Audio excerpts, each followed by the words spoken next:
Hello and welcome to the newsroom with Sana. Today we're going to be taking a look at three important stories, the most important of which is the Pakistani delegation that has left for Pakistan from Istanbul, and they were there for the talks between Pakistan and Afghanistan mediated by Turkey, and this was something that has happened previously as well and was part of the third round of talks between the two sides.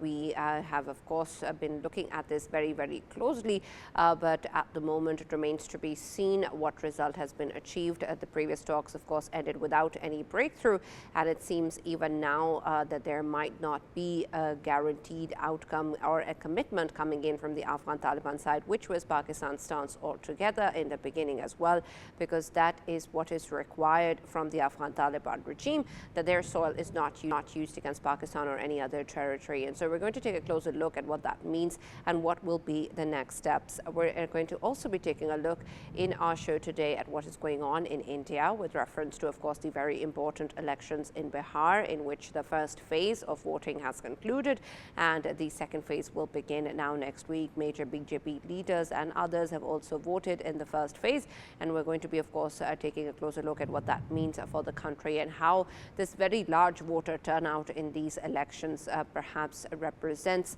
the displeasure and dissatisfaction that the public has from the BJP government. And so what stakes are there and the implications that it has on the particular region, and then of course for the larger BJP.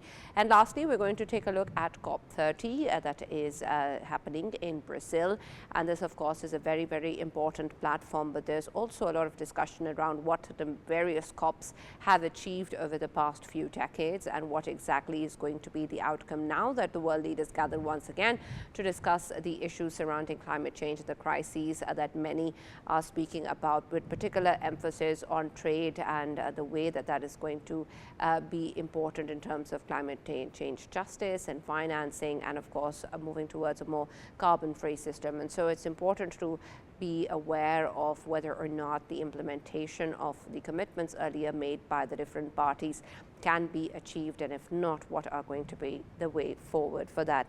This is, of course, what we're going to be discussing in our newsroom today, but we're going to be starting off with the very important story with regards to the Pakistani delegation that has now left for Pakistan from Istanbul. And for that, we have been joined by Dr. Jamil Khan, who's a former ambassador. Thank you very much, Dr. Jamil, for being part of the discussion today. I'd like your take on the current scenario. Of course, we've seen the previous talks end without a breakthrough as well, and it seems that this one did too. We have the Pakistani delegation coming back to the country, and so in terms of where we stand now with the Afghan Taliban, we're of course very grateful to the mediators for their support, but it seems that there needs to be a direction now as to what lies ahead and how exactly Pakistan is going to move when we don't have any written guarantees coming from the Afghan Taliban. That's very unfortunate, as a matter of fact, that this deadlock again had to take place, and our team had to return from there, despite the best efforts of our mediators, particularly Turkey. And we had this time given them all the evidences what we had, with very solid kind of coordinates and everything, that where these terrorist groups are located and how they are operating, how they are crossing, who is supporting, how the funding is going to them. All these things, all these information and with evidence was provided, and the mediators also seem to have been completely convinced, and they discussed it point by point with the Afghan team. And it's quite understandable. Afghan team last time also orally they had agreed with the mediators, because what had happened was that even last time they were exchanging the draft say text of the negotiation without both the parties coming meeting in person. But today there was an in-person meeting also, after exchange of all the text, what demands Pakistan had given and what was the point of view of the team of Afghanistan. But finally, we understand what's the problem, and the problem is embedded in the ranks and files of the Afghan Taliban government. administration, I would say. So, and what is that basically? Afghan Taliban, they are trying to maintain their comradeship with the TTP and other groups who have been fighting with them shoulder to shoulder against the Soviet Union and then later on against the NATO forces. So they have built that cohesion and they have built those relations. That's one part. Second, they say that there is a tradition, and the Pakistani side of Taliban of that time, they had hosted Afghan Taliban of this time, that they had hosted for a very long time once there was a resistance movement going against the Soviet Union and the NATO forces. And since they hosted those people who are now in the Afghan administration, Afghan government, so they feel that they should not really turn them away from the Afghan soil.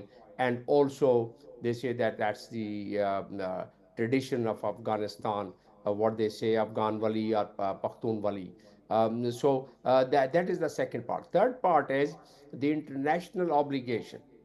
Now, Doha Agreement basically uh, it dilates upon all the points, and it says in its part second, which was signed on 29th February 2022, and it very clearly it dilates upon that the administration of Afghan Taliban, once they assume the administration or the power, they would not allow any group to use Afghan soil, and also they would not cooperate with any group in terms that they threaten the safety and security of USR for that matter. Since it was later on endorsed by the Security Council, then it becomes a multilateral document. So therefore, it would be assumed that they should not be posing the threat to other neighboring countries like Pakistan, China, and other countries.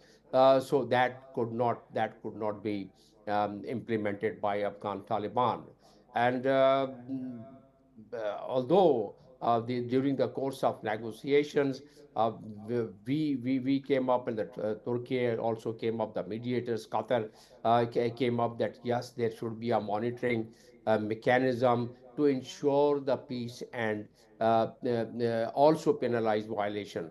But again, on that they did not agree, because in that the Turkey also would have become a part of that monitoring team, and the Qatar and Turkey. So therefore, perhaps the Afghan Taliban did not agree to it. And Turkey has a very good experience in the monitoring any violation of such peace agreement, because they had the peace agreement with the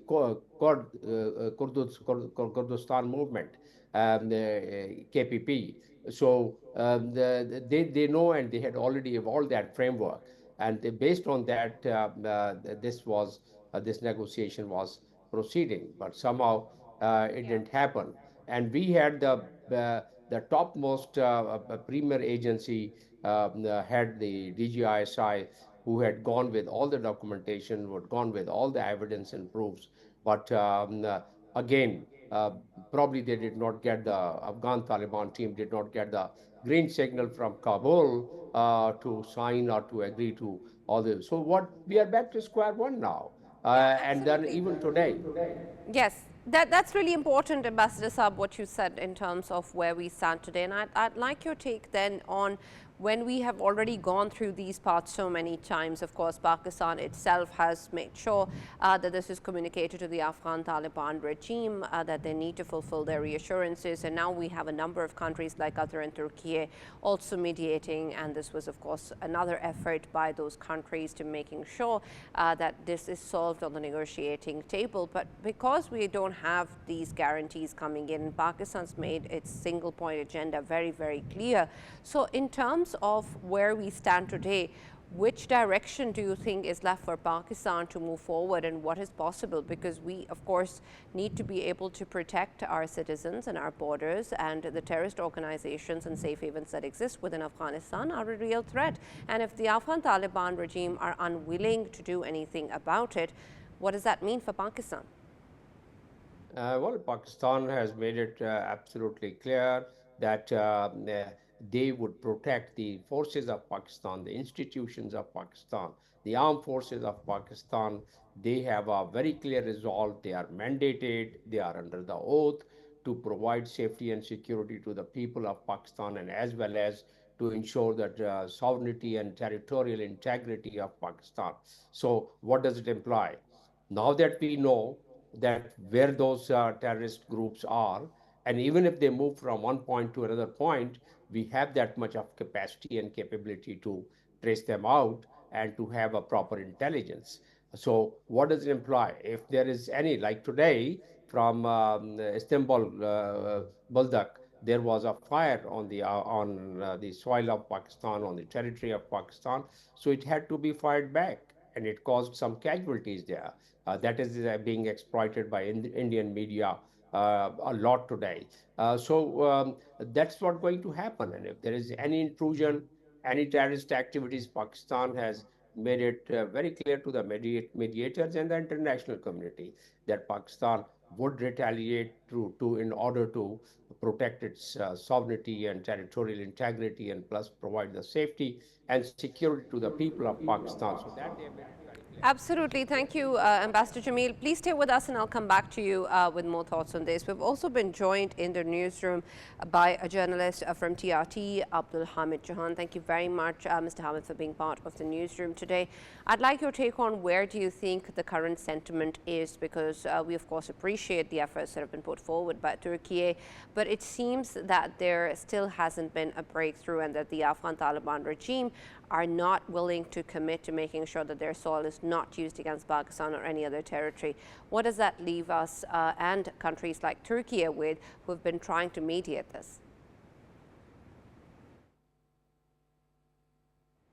Mr. Hamid, can you hear me? You'll have to unmute yourself, and I'm unable to hear you. Yeah. Can you hear Great. me right now? Yes, I can. Please continue. Yes. Okay. Yeah. As far as these small hitches are concerned in the negotiations between Afghanistan and Pakistan, uh, from the first round of talks, I know that there were some problems going on, and even the delegations of Afghanistan and Pakistan couldn't meet directly because uh, generally from Afghanistan side, some different problems were being created, and it was not possible to bring both sides together at that time. Uh, so I think the second round is also going like that because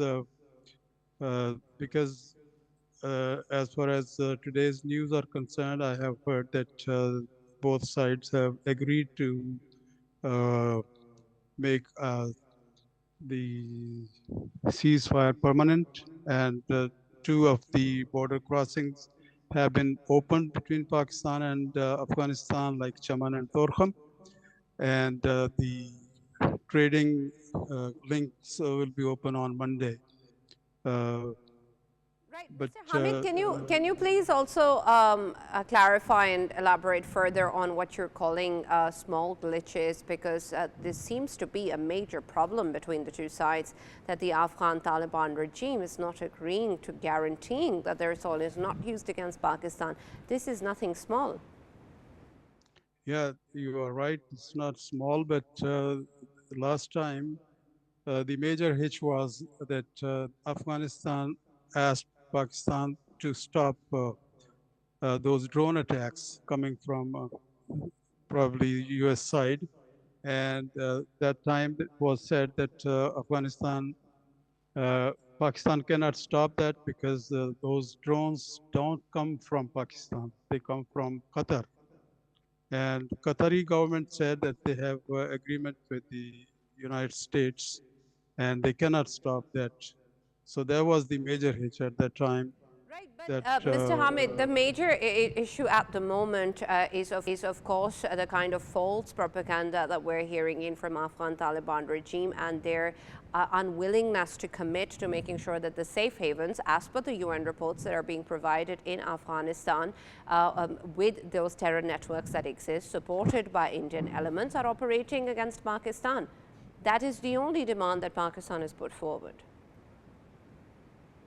yes, you are absolutely right, but they have some kind of actually, India is, I think, instrumental in Afghan said problems because I don't know what their incentives are for Afghanistan, that they are always moving with the incentives of India. That looks like that. So they are That's a always major putting issue. forward some. Right. Right. Thank you very much, Mr. Hamid, for being a part of the newsroom today and speaking to us with regards to what's going on. But that is an important aspect that Dr. Jamil, I want to speak to you about as well, because there seems to be a lot of incentivization as to what is going on in terms of Indian elements that are part of what is going on within Afghanistan, the safe havens that exist. The international community knows about it. The UN has spoken about it. Pakistan has put forward evidence about it. And so, given all of these circumstances, this is not something that you have these parties speaking about a negotiating table that leaves any room for discussion in terms of this threat existing. It is there, and it is the responsibility of the regime in place of that country to ensure that it does not operate there. Is that not so? Yeah, that's very much true. And in fact, we had gone even much ahead of that concept, and we had offered the help, not only us, but according to the information, even the mediators had extended the help that in case they need any assistance in implementing their obligations or their commitment, if they find any administrative difficulty, then these countries could help them out. But even on that, they did not agree. And in my first part, I have mentioned why they feel that they should not really take any action against TTP or some of the other groups. They have about more than 2 dozen groups there on their soil, which is totally against what they have made the commitment to the international community, as I was mentioning in part two of the Doha agreement, and also that has been endorsed by the. Now, what are the consequences of it? Again, we are not happy the future consequences on Afghanistan. Afghanistan, a common person of Afghanistan, we take them as our brothers. We have so many community between the two sides of the population living. But the administration now somehow they have made up their mind that they would not really get into those agreements. And some of the logic one could conceive and one could really visualize what could be the logic that they've been always telling it to the international community that there is no terrorist group thriving on their soil, and they don't want to give anything in writing. Last time also the talks, it flopped just because of that. But I'll go refer to the Minister of Defense, our Minister of Defense, and he was very clear and candid previously also. And I guess the same policy would be resumed. He said they don't test the resolve of Pakistan, and we are ready. To take any kind of action. And we have already given a chance to Afghan Taliban. No, but I was also mentioning to you about the consequences. Now, they are already isolated. They would further be isolated. Whatever little funds are being trickling down into Afghanistan through the UN and other agencies, that could start receding. But more importantly, there could be a multilateral action against Afghan administration under Chapter 7 of the United Nations, because there are violation of the United Nations Security Council. And Pakistan would never be happy the collective action by the multilateral forces under the Security Council resolution, possible Security Council resolution. But since I've been working, and I was for a very prolonged period of time, I've served with the United Nations, and I am aware of how the things develop. And if that happens, then obviously, again, there would be a turmoil, and again, there would be a problem, and again, there would be a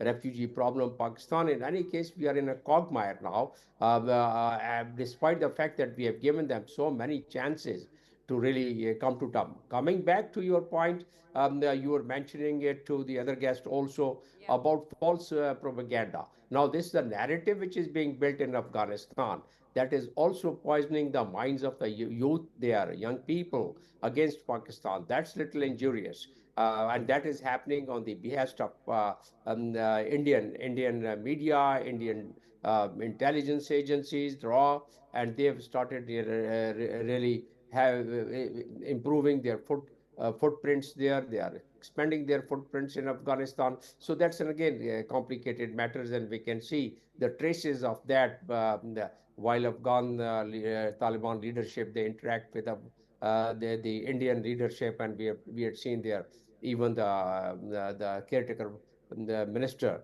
during his 7 days visit to India, what all. But I also we are totally cognizant the way India has been having the strategy of establishing info lab in European countries, about 700 info lab, and it was all propaganda machinery, part of fifth generation war. And they have today, if we monitor, I just monitored cursorily the Indian media, and they are all they making trying to level allegations against Pakistan about Istanbul Baldak incident today, and like they are just showing the picture of a child.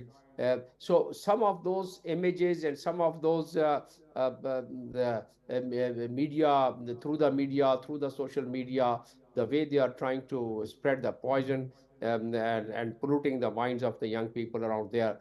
I think the counter narrative is equally important. Pakistan does have its own narrative, but then the way India is doing now, it's some war of narrative, as well as now there would be a physical and tangible retaliation to whatever, because Pakistan, whatever actions, the terrorist actions are taken, whether it happens on Pakistani soil or whether there's a cross-border firing or something, then that has to be, because that's writings on the wall. The Pakistan would have no other option, as the Minister of Defense had already mentioned, that they have to retaliate Pakistan. And that's very unfortunate part. We are not very happy on that, but there is no option left because that has now come to the deadlock.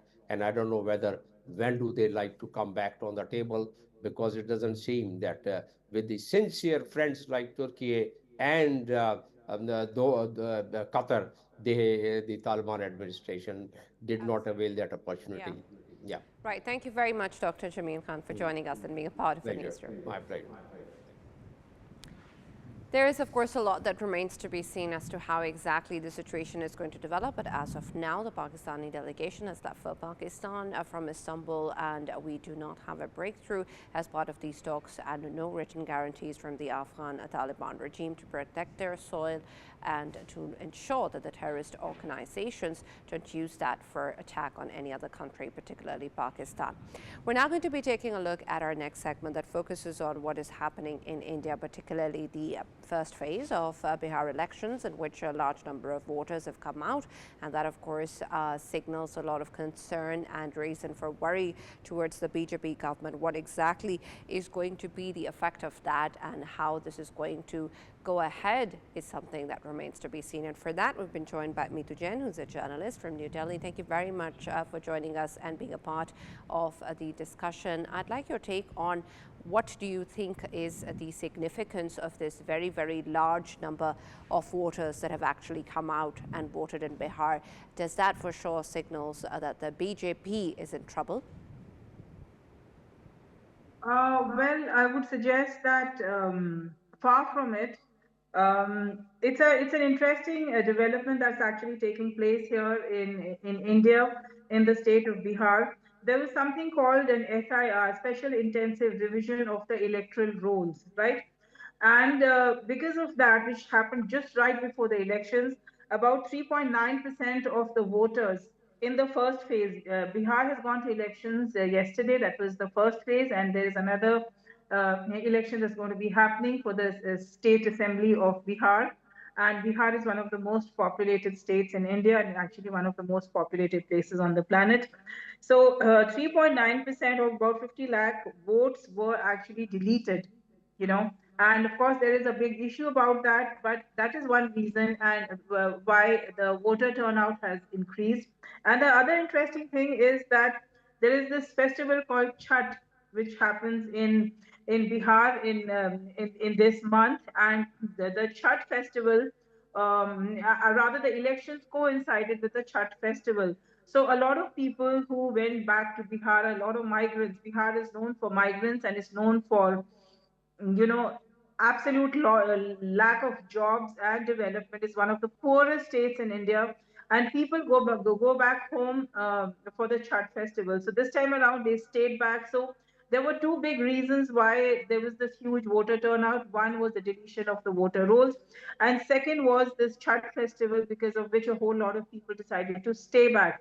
But the third big reason I would say why a lot of people have voted, especially the women, and women are usually at the front of change in Bihar, is because it can be, you can call it a bribery. It's this 10,000 rupees that was being paid to voters. Every voter, every voting household in Bihar is getting 10,000 rupees. A whole lot of people have got it. Others are promised that they will get it after the elections. And that's one reason, and it's of course being called a bribe, but that's one big reason why people have voted. And in some places, it is believed that Nitish Kumar, the sitting chief minister, there's a lot of a lot of the votes have gone in his favor.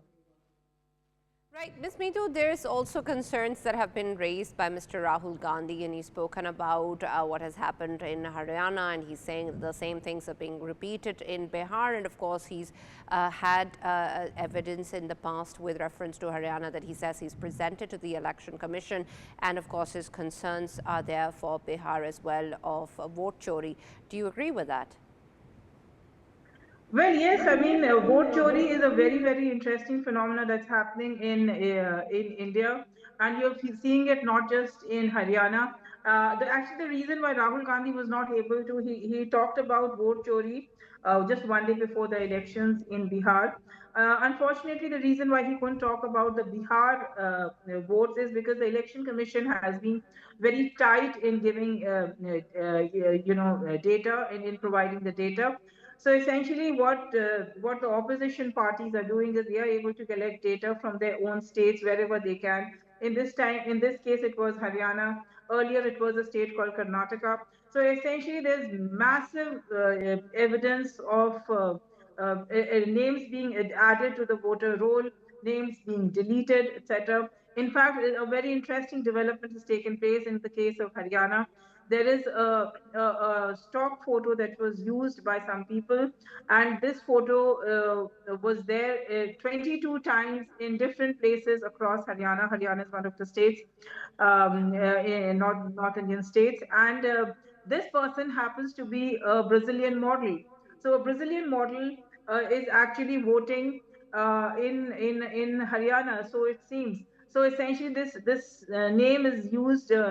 I sometimes it is Sweetie, sometimes it is Rashmi. So essentially, the voter roll is being rigged, and it's being rigged in a massive manner.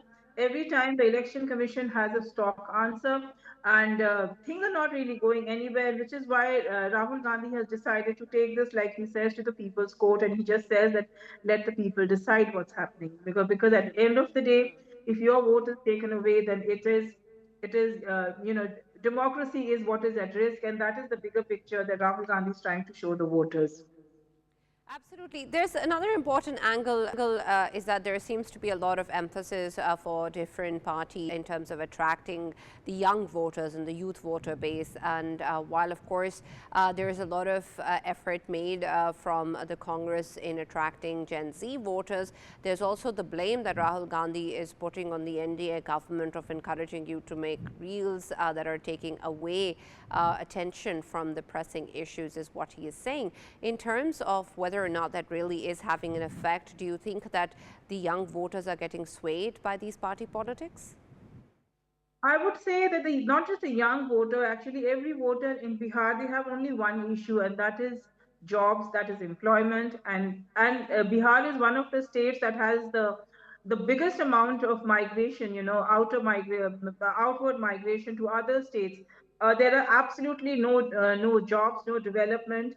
in Bihar. And of course, the irony of the situation is that while Nitish Kumar, who is the present chief minister, is called Sushasan Babu, is somebody who is great at, at good administration. The point is that he's been in power for over 20 years, at least for 20 years. And he's not been able to, despite that Sushashan Babu title that he's got, he's just not been able to deliver where votes are concerned, where development is concerned. Bihar happens to be one of the worst developed states in India. It's got the highest migration, highest unemployment. And yes, another allegation that is made against the previous, regime, that is the Lalu regime. They are accused of jungle Raj, but that was some 20 plus years ago. And today, if you look at the statistics from state and national record bureaus, Bihar happens to be the number two state where crime is concerned. Uttar Pradesh is one, and Bihar is number two. In fact, some of the BJP ruled states, the top five states where crime is very high, is all ruled by the BJP. So essentially, there is a lot of perception that the BJP and the NDA alliance is doing a great job, but the statistics don't bear that out. And now, where Gen Z is concerned, I think they are yearning for change, because they are swayed by the young voter. They're swayed by Rahul Gandhi, his charisma. He's a young leader. There is Tejasvi Yadav. He's also a very young leader, and they have a very different ideology. They've seen a different worldview. They have not seen the Bihar of the past, and all that they are seeing is that there's absolutely no development. There are no jobs. There are no prospects. What do they do? Where do they go? And they are the ones who are pinning their hopes on the Gen Z leaders of the Congress and the alliance party called the RJD. Right. Thank you very much, Meetu Jain, for joining us and being a part of the newsroom today. There is, of course, a lot that is going on, particularly in terms of the way that this impacts the election results and, of course, the implications in terms of the larger government and party politics in India. But there's still another phase left in the next week. So we're going to be taking a look at what happens then and what the results are going to be. For now, we're going to move on to our last story that takes a look at COP30 and where it is that it is currently standing, what it is that the different countries around the world are going to be speaking about, and whether or not these COPs over the years have actually been able to achieve something and make certain changes, because there is, of course, a lot of aspects of various countries, including Pakistan, that get affected every year by climate-induced disasters. And so in terms of what can be done by the international community as it get together for this very important platform will be the focus of our discussion, and we're going to see what exactly is going to be the outcome that is expected from COP30. For that, we've been joined by Dr. Eric Shahzar, who's a consultant at the UN Office for Disaster Risk Reduction. Thank you very much, Eric, for being part of the newsroom today. I'd like your take in terms of where you think COP30 is currently standing in terms of the history of the various COPs and what all have they achieved. Do you think that these platforms have been able to do more than just discussing various issues and have actually made some tangible change on ground in terms of the communities that are affected by the climate-induced disasters? Thank you very much for having me. I think at this time of the year, there's a lot of spotlight on COP, the annual COP, and as you know, this year is taking place in Brazil, in Belém, which is also known as the gateway to the Amazon, and the Amazon forest is also known as the lungs of the earth as well. So I think it's a great venue for world leader policymakers to be an advocate for not just climate justice, but climate financing for developing nations who have, like Pakistan, who have contributed very little to global carbon emissions, but they face the brunt of the climate crisis we face today. But historically speaking, I want to highlight what happened at COP29 last year. So the world agreed to the Roads to Belém, right? And it actually, aims to mobilize 1.3 trillion in climate financing for developing nations by 2035. Now, that's all sounding very optimistic, But I also believe that for South Asian countries, such as Pakistan, also Maldives in South Asia, it only makes a difference when funds actually flow at a necessary speed and at a very fast scale as well. And that's why I think many climate activists and policymakers also labeled last year's COP as a travesty of justice as well. Why? Because of mixed messaging about its funding, unclear goals, unrealistic pledges as well. So, but I think this year it's very important to have a very strategic numbers on how for the next few years, not just for this year or short-term financing, but there needs to be a roadmap which actually is optimistic how financing looks like for the next, I should say, at least for the next 10 years, as it, COP25, 29 mentioned about 1.3 trillion financing for South Asian countries as well. And I also think for Pakistan, it's very important not to consider COP as a bailout mechanism as well. It's a negotiation platform as well, right? So after the 2022 floods, I think I need to mention that there were billions of pledges made, but much of it arrived very late as debt, and I think the learning lessons for countries such as Pakistan is that resilience cannot rely on external lifeline alone. So I think when the Pakistan delegation, when it arrives at Brazil, we should shift our narrative from disaster victim to ecosystem restoration leader as well. So Pakistan can argue definitely that mangroves, riverine forests, wetlands, afforestation is very important in Pakistan. As we know Amazon is out there, but just in smaller in scale, but having the same impact as well. So when we have that narrative, it strengthens Pakistan's position to request climate financing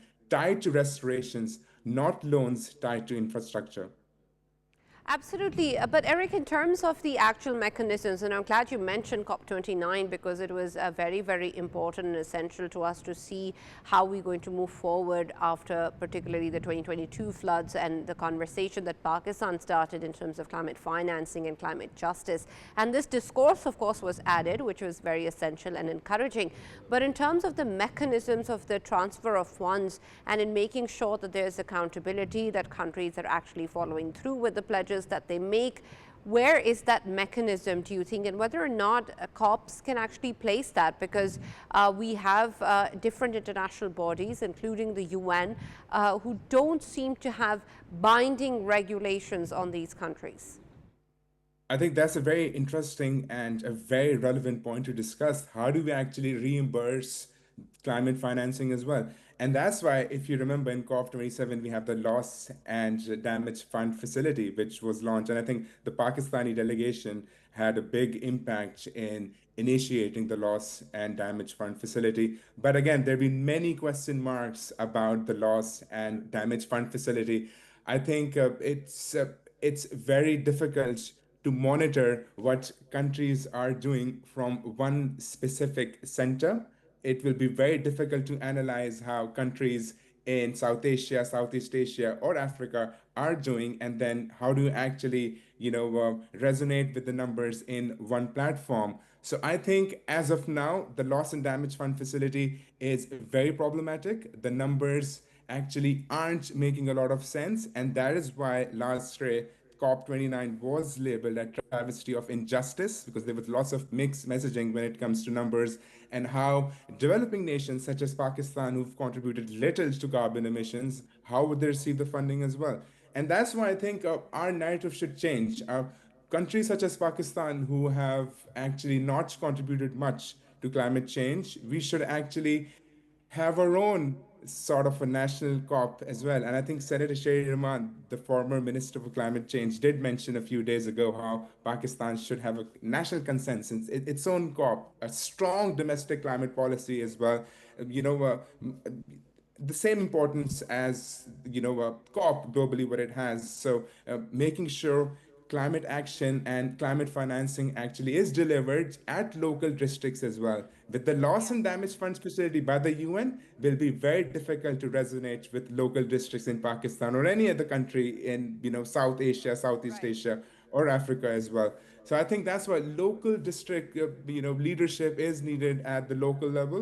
We need, our own national COP and own national finance planning at home as well. I think it's very Absolutely. important to And talk about. I completely agree with that, Eric, that there's a lot that can be done on the national level as well. And of course, for each citizen, for each country, there's a lot of sphere of influence where this responsibility comes in. But as you pointed out yourself, Pakistan is one of those countries that is actually a victim and is not contributing to the global carbon emissions, as are so many other countries that need to be held accountable for it and need to do something about it. And in the same line, I want to explore a little bit more in terms of what is getting a lot of attention is the border carbon adjustment mechanisms that everyone seems to be talking about. Well, we don't have a full-scale deployment of that just yet. Do you think that that is something that seems promising, and what are the key challenges in implementing that? I think for countries such as Pakistan, where we have hostile neighbors as well, that would be slightly difficult to have. What we need across the board nationally is early warning systems as well. And I think as of now, Pakistan just has early warning systems in the northern areas as well. We need early warning systems to actually, indicate climate-induced disasters in Balochistan and at the coastal belt of Pakistan as well, naming specifically the Indus Delta, where the KT Bandar region is, which is expected to actually disappear in the next few years due to rising sea level as well. So I think it's very important to, as of now, as in the world we live in which everyone is helping themselves, Pakistan should focus much on its own problems, finding its own solutions as well. And in the hostile region we live in, I think in COVID, SARC was a great opportunity for South Asian nations to come together. But as we know, there wasn't any political will from the Indian side as well to sit at the same table and talk about climate change as well. I think as terrorism, COVID-19 crisis, diseases, climate trauma is also borderless challenges as well. I mean, it doesn't need a passport to travel from country A to country B as well. In the future, countries should sit together and resolve this issue. Having said that, South Asia as a region in the next few years will realize, and I think Pakistan has a very important role to actually play as a leader in South Asia and get all the nations together to actually. SARC can be a brilliant platform where they can talk about regional climate financing and regional, tackling of climate-induced disasters as well. Right. Thank you very much, Dr. Eric, for joining us and being a part of the newsroom. There's, of course, a lot that remains to be seen at what this COP is going to achieve. It is an important platform for the countries to get together and to be able to really achieve something and have a targeted way forward in terms of developing various mechanisms that need to be put in place to reduce carbon emissions, to tackle climate disaster issues, and, of course, to help countries such as Pakistan who are paying the price for what other countries and other companies are contributing towards the global carbon emissions and, of course, global climate change. And so there is a lot of emphasis as to what needs to be done and what needs to be highlighted, but what is really needed is actual action, and we hope that COP30 is able to achieve that. That's all that we have from the newsroom today. We'll now see you tomorrow.